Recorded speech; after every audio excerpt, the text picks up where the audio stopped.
Bonsoir chers internautes, bonsoir chers téléspectateurs de votre chaîne ZHD TV. Bienvenue dans votre émission ZHD Tendance. Nous sommes là ce soir pour la 3e édition de Jem Sañse Ibou Styliste.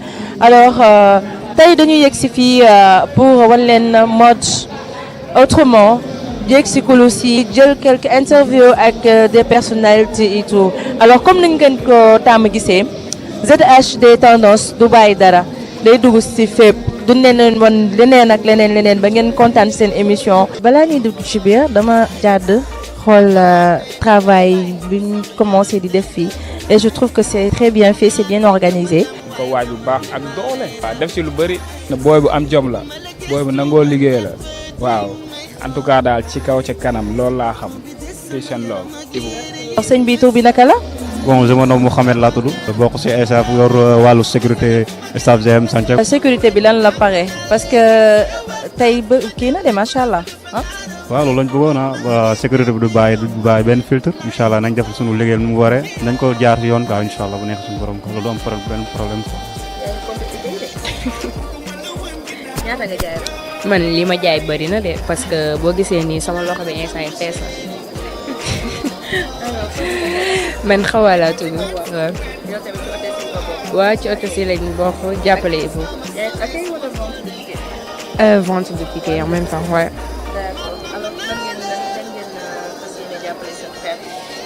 Xanaa ñu jàppale ko rek affaire bi jaar yoon et tout nit ñi kontaan te bu ñu defaatee beneen mu gën a bëri macha allah.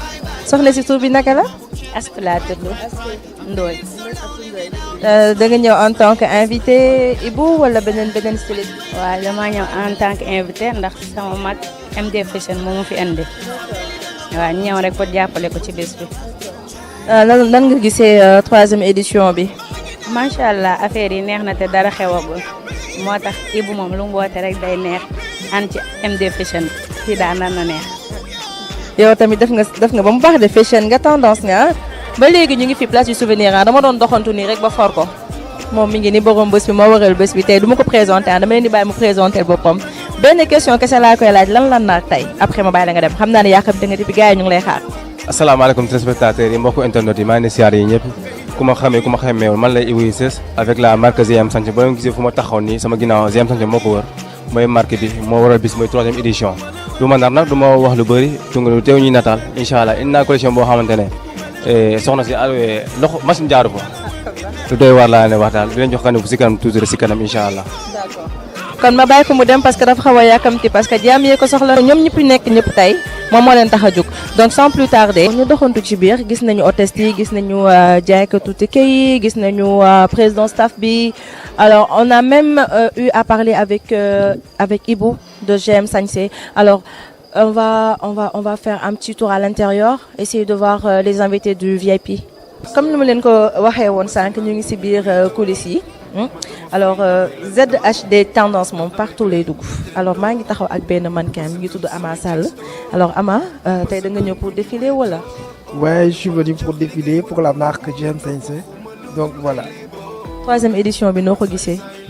3e édition bi nu ko gisee ak par rapport ak yi passé parce que man chaque année dama koy défiler donc bii gën na appeling parce que. gis naa ci avancement gis naa ci ay nit yu jóge dëkk pour ñëw ci défilé bi donc di ko sant yàlla parce que Ibou c'est un frère donc lépp lu muy def rek dama ci woo donc voilà quoi. la dernière fois gisoon naa nga présenté woon sa benn modèle. ouais en même temps je suis designer j'ai créé ma propre marque mais tey jii dama bàyyi lépp présenté wu ma uniquement pour ñëw défiler ko en tant que mannequin professionnel en tant que. mannequin de Jem Sañse. alors ñu doxantu ba ci kanam parce que dafa mel ni gis naa fii ñu ngi préparer ay tenues. bonsoir madame. vous êtes la styliste. c'est comment. Ouzourizène. Comore. Vous êtes là pour les études, oui. Ici, oui. Et c'est un plaisir d'être là. C'est un grand plaisir d'être là aujourd'hui. Ça va, alhamdoulilah. C'est pour votre première fois ou parce que c'est la 3e édition de Ibou? C'est la première fois ici avec Ibou. Vous nous préparez quoi là? Quelle marque? C'est la paix. Ça s'appelle Aman. D'accord. Ouais. C'est pour cela tu vois tout est tout en blanc. alors dañuy doxantuwaat tuuti ci kanam nii rek naar ñu xool ñii nii tey dafa mel ni moom moo yor coulisses yi. Avant tout, je vous salue et di féliciter encore une fois de plus Ibou pour son événement et tout. Bon, comme vous le voyez, c'est moi qui gère les backstage et tout. En fait Ibou sa xarit la ñëpp xam nañ ko et tout yow aussi da nga yor sa benn école de mannequinat si je ne me trompe pas nga bokk ak moom milieu bi yan relation nga am ak Ibou en tant que collègue. Bon, Ibou c'est un jeune et tout. Je me suis dit, en étant jeune, pourquoi ne pas l'aider aussi par rapport à son événement. Bon, comme je le fais souvent avec tant d'autres, même yu nekk si milieu bi et tout. ñu bokk et si c'est un milieu boo xamante ne ñu ñëpp a ko bokk, je pense bien que jàppalante bi am na si njëriñ quoi. Pour la première fois ma gis ngay gérer backstage alors tey lan nga prévoir yan plan nga teg pour la réussite de l'événement. Backstage moom nekk na liggéey boo xamante ne si toutefois jaarul yoon défilé bi day am retard aussi tamit défilé bi du baax et puis bon sans backstage défilé un bon défilé mënul am point bu essentiel pour un bon déroulement d'un défilé de mode et tout. J'ai l'habitude de le faire. J'ai géré pas mal de backstage, bon pas mal de coulisses de grands événements à Dakar et au niveau international même donc sama job la min naa ko lool quoi. ba tey ñu ngi waat ak yéen ci seen émission ZHD Tendance alors ñëw nañ ci salle bi. Salaamaaleykum, vous allez bien? Bonjour, docteur Gérou Achille. Je suis invité à cette cérémonie que j'espère sera belle.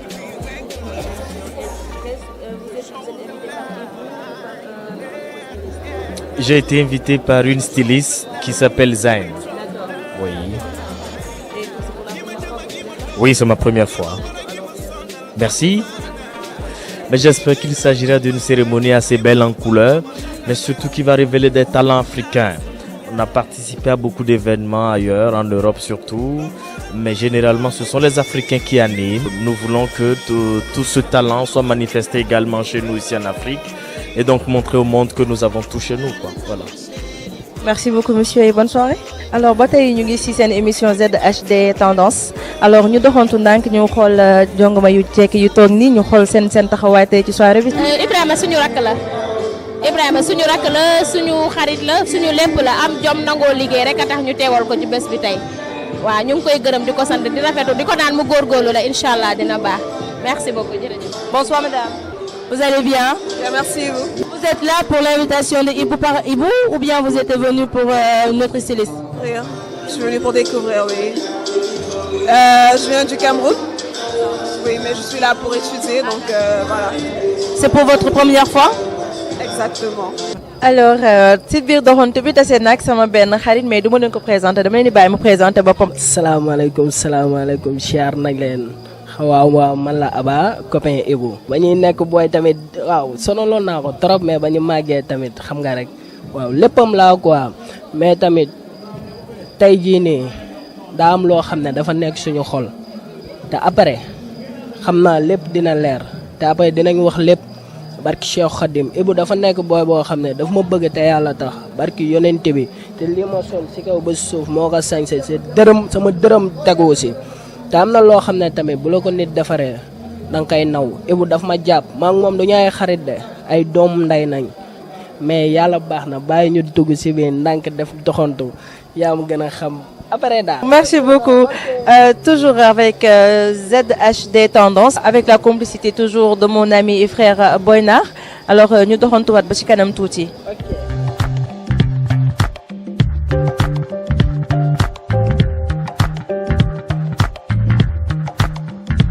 Adji Sakho styliste ci cheveux laa gis man laa ma loolu mos a gis styliste ci cheveux parce que gis naa fi cheveux yu orange yu vert plusieurs couleurs en même temps nga indi sa collection bi nu mu tudd ak sa relation ak Ibou. waaw Ibou sama xarit la ren moo nekk 3e édition mu woo ma ñëw participer xam nga comme sama xarit la man prêt-à-porter lay def ma ñëw mais damay jaayale ay dàll ay lépp.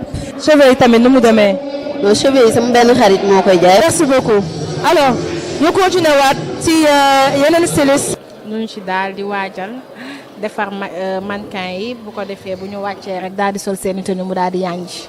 noo gisee 3e édition bi par rapport ak 2 éditions yu fi mu jaar daaw jéeg. waa xanaa ñu xaar rek xool tey ji suñu càmmiñ ji lan lay indi bu ko defee bu ñu paree dinañ jéem a xam nan la ñu koy tëkkalee ak yeneen éditions yi mais pour l'instant daal suñu xel dal na. mais olof ñaa dafa ne cin bu naree neex bu baxee xeeñ la nga gisagum nii. waaw moo tax ma ne la jamono fu mu toll nii suñu xel dal na. Merci beaucoup. Alors, toujours avec ZHD Tendance, ñu ngi ak représentant du maire. Alors sëñ bi salaamaaleykum ñu ngi lay nuyu tur bi naka la ak représentant wu ban maire nga ak maire wu fan la. Tur bi c'est Sara Badiane, représentant du maire de la commune de Madina Wandifa dans la région de Sédhiou, département de Bounkiling. Sa impression ci journée bi aujourd'hui nan nga ko gisee troisième édition bi par rapport ak les deux éditions passées. Troisième édition bi bon les deux éditions passées je peux dire que on m'a sens assisté ko bii mooy sama première fois. lan ngay wax Ibou tey boo ko dee jox conseil lan nga koy conseiller parce que dafa nekk jeune nekk ci milieu bi tey mu def troisième édition alors yow lan nga koy jox comme conseil. na gëm boppam xam ne ki liggéey rek moo fi am solo te xam ne ki vision bi mu am c'est à remercier un jeune comme Ibou mu am une telle vision gëm boppam kon li ma koy conseil mooy na gëm boppam rek te xam ne ki dina dem fu sori quoi incha allah. sa impression ci soirée bi tey parce que première édition bi gisoon nañ nu mu demee woon deuxième édition bi aussi tey troisième édition bi ñu gis ne y a plus de changement y a plus d'avancement alors lan mooy sa impression ci loolu. ok avant tout maa ngi nuyu waa Sénégal yëpp du nuyu waa adduna bi du nuyu aussi waa Guédiawaye fi mu jógee comme ni nga ko waxee rek première édition bi ça s'était bien passé la deuxième aussi ça s'était bien passé ñun ay morom styliste lañ comme moom aussi tamit Iblis li mu nekk koo xamante ne aussi les braves en même temps gëm li muy def. comprends nga nit moom boo gëmee li ngay def nekk jeune nekk boy dañ lay jàppale. merci beaucoup monsieur le parrain alors ñu doxantuwaat ba ci kanam merci beaucoup et bonne soirée. allez au revoir. maa ngi taxaw ak benn styliste bu mag kenn du ko présenté ci ñu koy wax Baba Sarr alors Baba Sarr ma bàyyi la nga nuyoo nga wax ñu aussi sa participation ci troisième édition J'aime Sañse. waaw Asel ça va maa ngi lay nuyu di nuyu téléspectateurs yi di rafetlu interview bi. vraiment damay rafetlu troisième édition bi. sama xol sedd na parce que Ibou sama fierté la ndax du dugg ci dara te la teew ma te tey maa ngi koy ñaanal fu mu bëgg toll ci mode yàlla yóbbu ko fa vraiment maa ngi rafetlu bu baax a baax invitation bi aussi di rafetlu initiative bi en tant que jeune mënoon na dem def leneen mais yàlla dogal mu dugg ci mode fekk ñu si di ko ñaanal réussite totale loolu laa koy souhaité. lan mooy sa appréciation diggante première édition bi ba si troisième édition bi ban changement nga gis. waaw sant yàlla parce que première édition bi.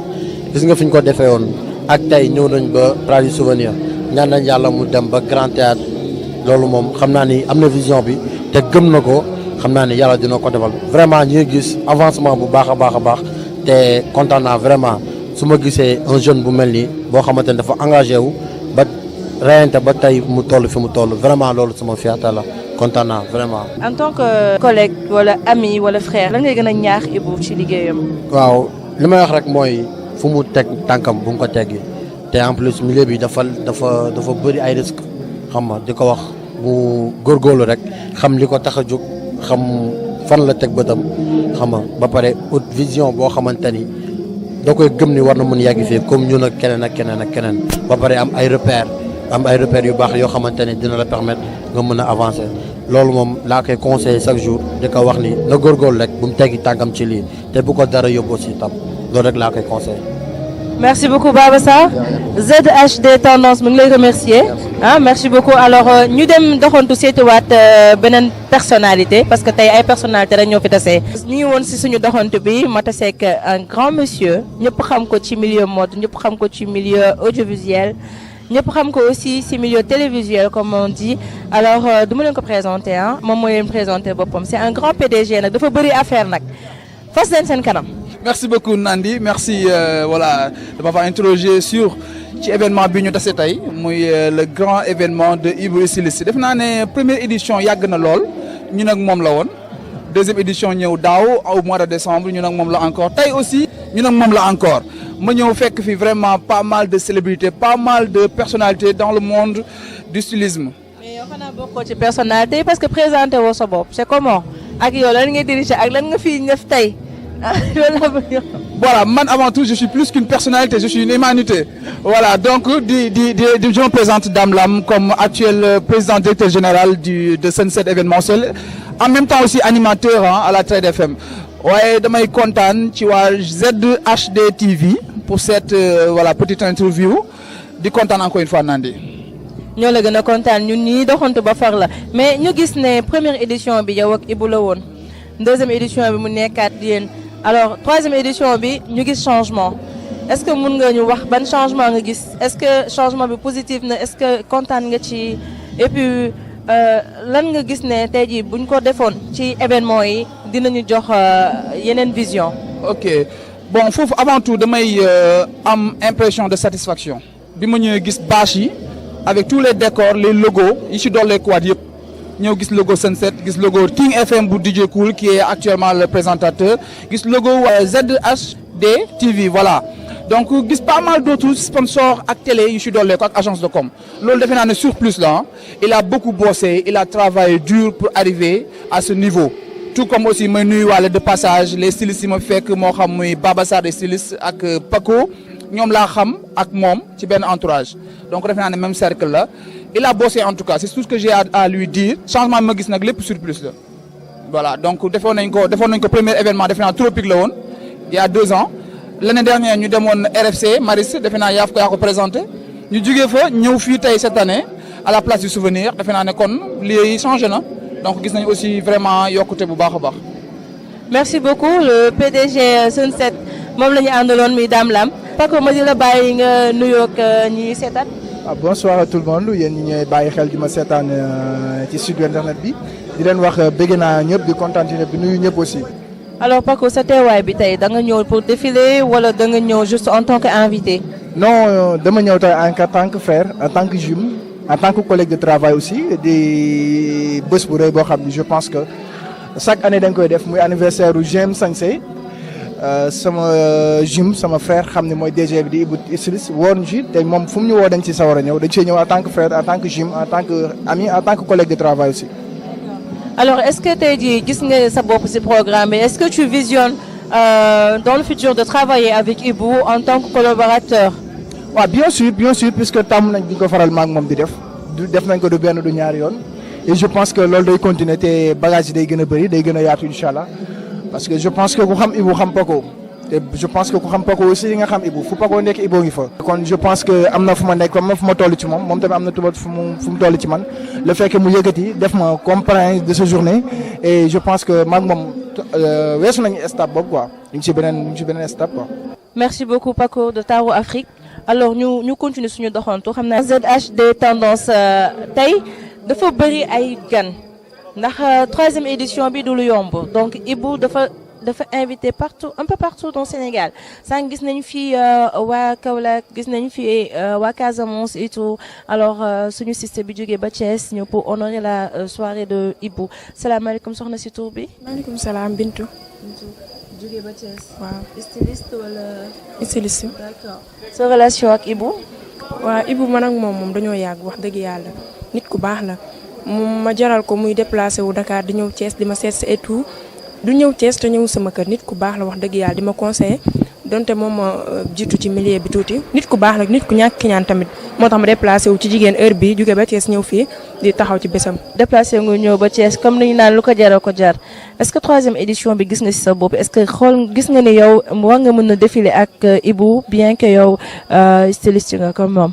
waaw bien sûr parce que gis naa fi lu rafet Ibou moom dañ koy ñaanal rek moom tamit wax dëgg yàlla parce que nit ku baax la 3e édition bi moom nice na trop wax dëgg yàlla nice na trop.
Bila jaka daf malaw do fo kay uti law mom wa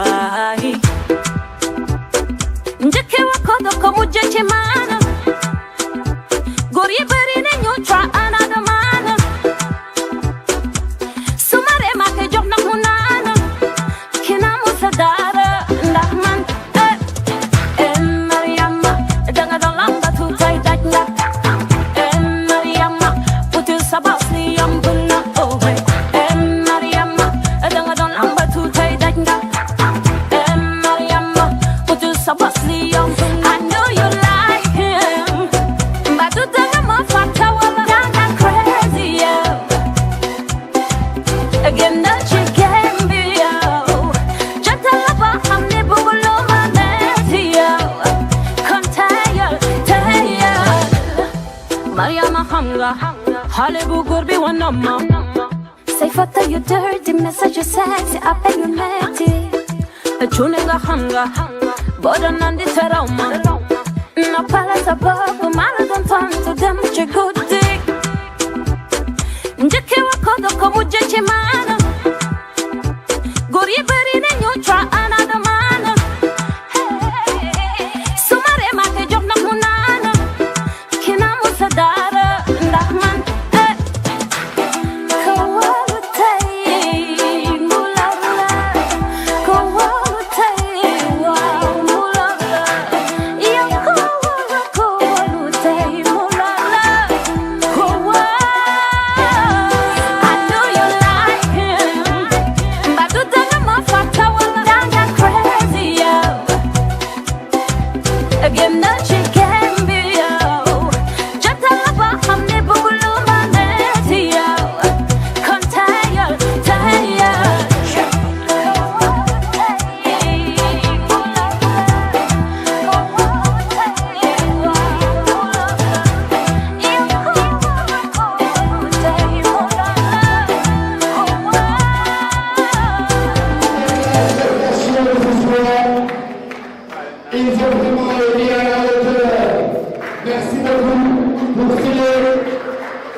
tey ñu gis beneen facette bu GM Sañse defoon première édition bi ñu gis changement ci deuxième édition bi tey troisième édition bi ñu gis beneen facette ñu bëgg a xam nan ngeen taxawoo Ibou ba tey jii mu am fitu def troisième édition et puis ñu gis ko mu indi ko fii place du souvenir en plus mu am changement. donc sant yàlla dañuy sant yàlla d'abord julli si yonent bi parce que mën naa ne tey lépp moom la c'est vrai que métti na yoon bi métti na c'est très dur mais toujours est-il que ñun ñu ngi ci gannaaw Ibou di koy jàppale. di xool yan voies et moyens la ñu mën a def pour ñu yegg fu ñu bëgg a yegg bon yaa xamte wuñ nag parce que mbir moom boo ciy dox tepp moo gën yu rët c'est vrai ñu ngi dégg ay nit ñu bëree bëri tout ça mais incha allah man jàpp naa ni fépp fu ñu bëgg a yegg ci en terme de styliste wala modèle wala leneen lu mu mënti doon ci wàllu wi nu mel ñun incha allah dinañ ko atteindre. mais est-ce que après troisième édition bi yéen a ngi préparé beneen affaire. waaw ñi ngi ciy xalaat bon ñi ngi xalaat benn événement à Mbour Lamantin Beach ñu ngi koy xalaat bon ñi ngi ci pourparlers yi ak ñoom dem def fa benn événement bu jéggi dayoo loolu lépp ci projet la bokk bu ñu fa jógee aussi ñi ngi xalaat aussi génn sax réew mi donc yooyu yëpp mi ngi ci projet yi ñi ngi am ay partenaires yu nekk ba Norvège maa ngi koy nuyu de passage Aziz Wen suñu partenaire la suñu xarit la suñu lépp la on a eu à travailler ensemble sur beaucoup de choses. donc bi mu ñëwee fii la doon ma lancé maison de disque am mu installé ko Norvège installé ko Sénégal donc ñun ñu ngi liggéey ak moom ci festival yi am Norvège ñu jëlee fi genre yu mel ni Ibou yóbbu leen foofu ñu def aussi lu doy waar donc vraiment loolu lépp mu ngi suñu xel daal. et vous pensez que tey public bu Ibou am fii macha allah ñu gisoon ko ci première édition bi deuxième ba ci tey troisième édition bi est-ce que vous pensez que public boobu dina ko topp tey jii ba Mbour et Norvège et consort. waaw incha allah public bi danañ ko topp ba Mbour ba Norvège ba États-Unis ba Finlande sax mën nañ ko fa topp parce que public bi dafa doon public bu Ibou c'est-à-dire c'est un jeune xale la boo gisee nii da nga naan boy bu ndaw la mais derrière lui borom bopp la aussi ci wàllu wi mu nekk. te loolu aussi ci gànnaaw it am na staffam bu fa nekk boo xamante it ñi ngi ci jàpp ñi ngi dugg di génn di lijjanti xool naka lañuy def affaire yi ñoŋ donc ñi ngi ci loolu daal donc staff bi public bi ñoom dañoo bëgg Ibou fu mu leen woo ñu ñëw fekk ci ko fa lu muy def ñoom dina leen jaral ñu déplacé wu ñëw. Merci beaucoup, monsieur le manager. Alors, l'émission tire à sa fin.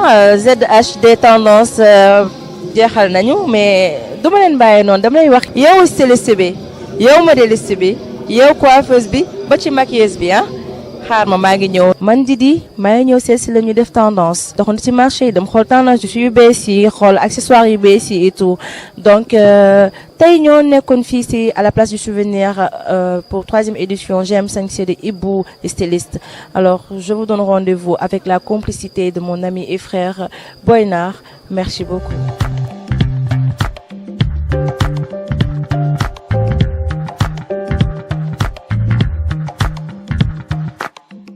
ZHD, les métiers de l'image.